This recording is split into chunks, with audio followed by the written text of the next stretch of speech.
តើវេយ្យាករណ៍អាអជីតាបាទនៅក្នុងថ្នាក់ជង្គឺអ៊ីលបាទកម្រិត3តើមានអត្ថន័យដូចម្ដេចប្រសិនបើបងប្អូនមិនទាន់ចេះតោះមករៀនជាមួយខ្ញុំវេយ្យាករណ៍អាអជីតានេះផងដែរប្រសិនបើយើងប្រែជាភាសាខ្មែររបស់យើងបាទបានពីរយ៉ាងបាទទី1បាទคล้ายជាចុចទី2បាទប្រែជាចុចបាទមានការផ្លាស់ប្ដូរស្ថានភាព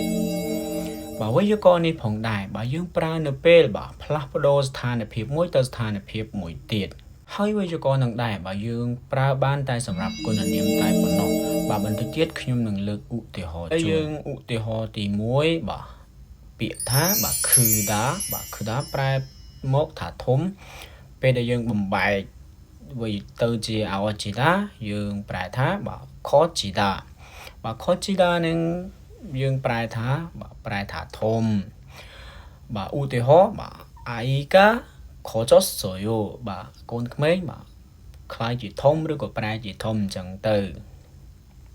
បាទឥឡូវយើងឧទាហរណ៍ទី2បាទយេពឺដាបាទពេលដែលយើងបំបែកទៅជាអោជីតា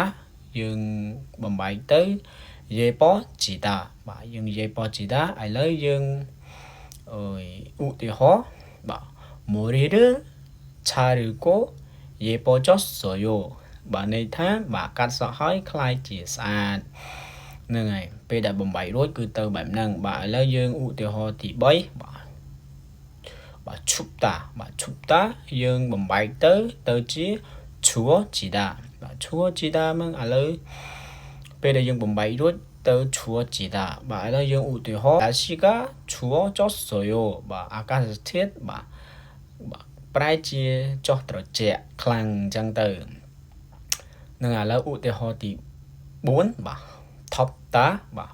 ថប់តានៅពេលដែលយើងបំបែករួចបាទធវជីតាបាទធវជីតាហ្នឹងបានន័យថាបាទប្រែជាក្តៅខ្លាំងអីចឹងទៅបាទយើងឧទាហរណ៍បាទឡាល់ស៊ីកាធវចសយោបាទអាកាសធាតុបាទប្រែជាក្តៅខ្លាំងបាទឥឡូវយើងឧទាហរណ៍ទី5ទាំងអស់គ្នាបាទឈុតថាបាទឈុតថាល្អបាទឈွာជីតាបាទយើងបំបែករួចចេញឈွာជីតាបាទឈွာជីតាហ្នឹងបាទកាន់តែប្រែជាល្អអីចឹងទៅឥឡូវយើងមកឧទាហរណ៍បាទ한국어បាទ실력이 좋아졌어요ហ្នឹងហើយបាទសមត្ថភាពភាសាកូរ៉េបាទកាន់តែល្អ